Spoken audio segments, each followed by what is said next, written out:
so good to have you here with us today and in your office on this Black History Month. It's such a special occasion for us and for the nation to acknowledge all of your leadership during Black History Month. Thank you so much. Well, thank you for being here, and thank you for allowing us to be here. I'd like to ask you a couple questions about your 2010, Congresswoman. Share with us your views since 2010 when we were at the Congressional Black Caucus and we awarded you STEM Ambassador, Champions of Change. What has your greatest moments been in terms of progress around STEM and Black and Brown America? And tell us some of your most dire concerns at this point. Well, since we've been more challenged negatively, legislatively, since 2010. However, the importance of STEM education continues to grow on a daily basis. And the population that we need to reach more prominently is still the population that we dream about getting and that we are attempting in all ways that we can to attract. We know that by 2050, the majority of the people in this country will be minority and women. And we have fewer minorities and fewer women in the STEM careers than any other part of the population. Now, it's not because it just make it look good. It would look wonderful. It would look like America to have more minorities and more women. But the important thing is we need the brain power. And we've got to use the available brain power out of our population that we have in order to be competitive worldwide. Because we're not talking about state to state. We're talking about a global economy that we're dealing with.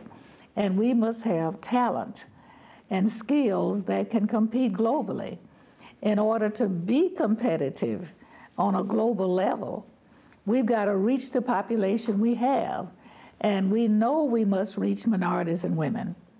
And those are the two populations that have not traditionally been a part of the STEM courses, the STEM careers, but that's where the talent is needed. And that's the reason why it's so important that we try to get the word out everywhere we can. Have you seen particular opportunities in specific legislation or agencies that you interfaced with that you know could produce that kind of solution? Well, we have really good support from the corporate structure.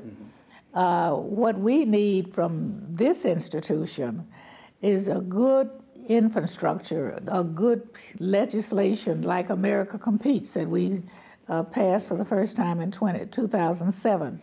We need to reauthorize it so that we can continue to focus on the education opportunities. It's not only for the students, but it also is education for the teachers. You know, all over the country, there's a grave and continual need for very skilled teachers for my K through 12 education. We still have a majority of our minority students graduating from high school that are not college ready. Not every STEM course needs college, but you need something beyond high school. And so community colleges play a great part in that.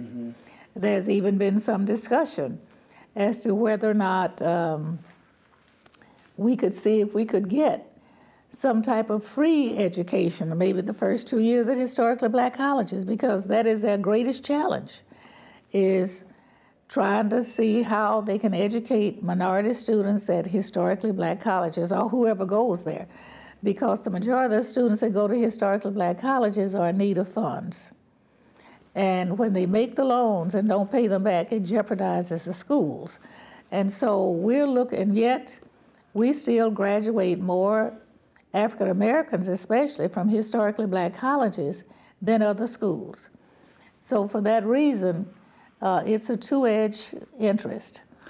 Where do you find that there's a need for spending more time legislatively? Is it in the federal agencies for appropriation and that fight? Is it in the communities with the school systems? Is it HUD with housing and the family structure? that needs to best prepare these communities for the 21st century that you speak about? Well, it's all of it, in a sense, because if you're noticing the migration in our urban areas, middle-class people with school-age children are leaving the public schools in the urban areas, and they're moving to the suburbs, or they're moving to private schools and charter schools. Well, we need good education no matter where it is, but we all know that our poorest students still are in public schools, so we must have strength in public schools. If the public schools are not strengthened well enough to get master teachers, then our students still suffer. And so that is a problem that is very present in every urban community in this country.